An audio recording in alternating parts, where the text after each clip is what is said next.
vos ahora que nos saques tu mamá. Mirá, pensé que eras el hermano, qué tipo joven tu viejo, Gracias, che, gracias. Por favor. Me di cuenta que eres papá porque saca en horizontal. Está metido en YouTube, Tengo un pequeño canal ahí. Bueno, hay que meterle. Que me podía dar una manito, Bueno, claro, ¿dónde es su precio?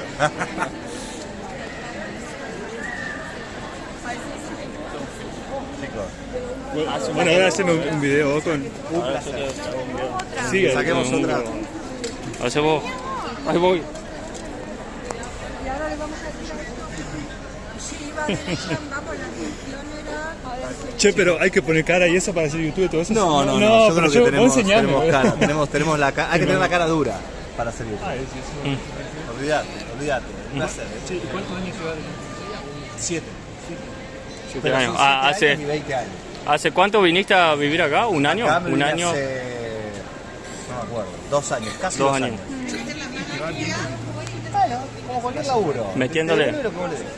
Hay que meterle. Y esa es la clave. O sea que la clave es meterle mucho. Bueno, sí, porque cuando le metes mucho aprendes y sabes qué funciona y qué no funciona. Entonces un poco parecido a Christian Slater. ¿Vos sabés quién es? No. ¿No?